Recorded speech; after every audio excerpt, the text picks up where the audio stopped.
The buried talent almost never looks like idleness. It looks like a full calendar. Here's this week's letter.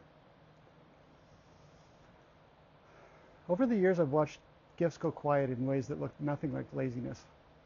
Musicians who stopped or performed for years then just stopped. They still practice at home, and the music's genuinely good, and they just won't play for anyone. There's a woman with a full calendar, the one everyone turns to for the gap that needs filling, the care that needs giving, the yes that nobody else can say. Nobody stopped to ask what she's actually been given.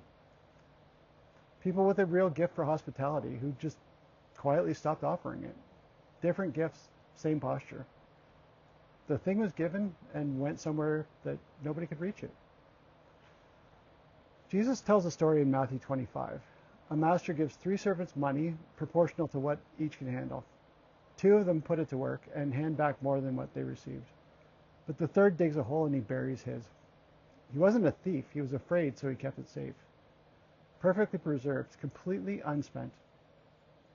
The talent was entrusted, not owned. Using it was obedience, not self-promotion. Burying it wasn't caution, it was the refusal of a calling. So we picture the buried talent as someone doing nothing, and it almost never looks like that. Burying it can look like shrinking, going quieter, editing yourself until what's left isn't the thing that you were given. And that's hardest to see looks like faithfulness. You know, the full calendar, the indispensable yes. Not because those things are wrong, because looking like the person who says yes means nobody looks closer. You can say yes and look fine. And when you look fine, nobody asks, including you. That's masking. Not the busyness, the concealment. You're performing indispensability so convincingly that nobody investigates. And eventually you just stop investigating yourself. You don't need a diagnosis to recognize the pattern. Masking's not free in either direction.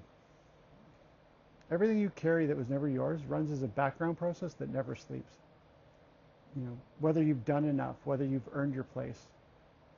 The people who are exhausted and can't figure out why are often not tired from what they're called to do. They're tired from everything else. The exhaustion's real, and it's often the receipt from carrying what was never yours.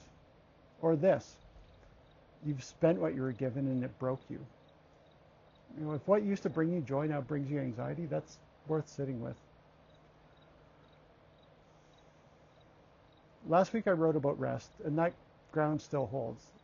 The honest follow-up is, how do we rest when the calendar's already full? And that's the question this letter's answering. Some calendars are full of yeses that nobody else was going to say. Carrying what you must carry is not the same thing as burying what you were given. But every yes that's not yours is a shovel of dirt. Saying no to good things is how we say yes to the given thing. Learn what you're called to do, then do that. You know, explore broadly first, then eliminate what's not yours. If you don't know yet what your calling is, that's not a failure. That's just the beginning of the work. Jesus says nobody lights a lamp and puts it under a bowl, and that bowl is what hides it. Shrinking is a bowl. Performing indispensability is a bowl. You don't have to take it off all at once. You know, start with one room where it's safe to be seen. You might not be able to answer all of what follows, but that's the right place to start. What were you given? Not what have you achieved. What's the thing that keeps surfacing, welcome or not? Name it. Even if naming it out loud feels presumptuous. Where is it right now? Is it in use or is it in the ground? If it's in the ground, why? For me, the answer was fear. And the third servant says it plainly. I knew you to be a hard man. He buried it because of what he believed about the master's character. He thought the verdict was already set. Fear that thing that you were given is exactly the thing that made you unwelcome somewhere. At school, at work, at church, at home. You found out young that your gift also was the inconvenient thing. For you, it might be something else. It might not be fear at all. It might be that nobody ever asked. Or the gift may not be in the ground at all. Sometimes it just goes offline, not buried, just not running right now. That's not a verdict either. I'm not going to pretend this parable ends gently. It doesn't. But the third servant's mistake was not the whole. It's what he already believed about the master before he ever picked up the shovel. He had the wrong man in mind. That's the real question. Not whether you've been faithful enough. It's who you think is asking. A wound heals over. A gift is spent. The light was never yours to dim.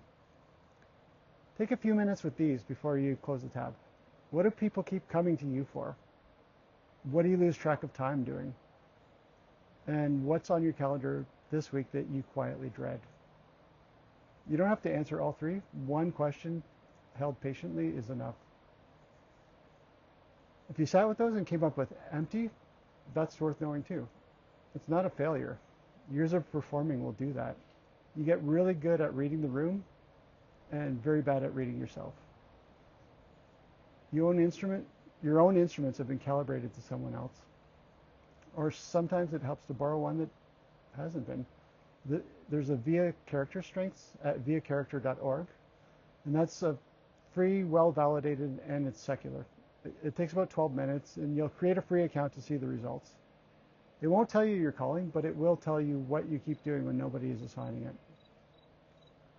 If this is sitting with you, take one of these 3 questions into your week. Just one. Hold it patiently. There's a free field guide on how your brain's wired in the description below. No sign-up required. It's just yours. And if you want more of this, I write about it every week. It's called The Unfinished Man. The link's right here. It's free, and I'll see you in the next one.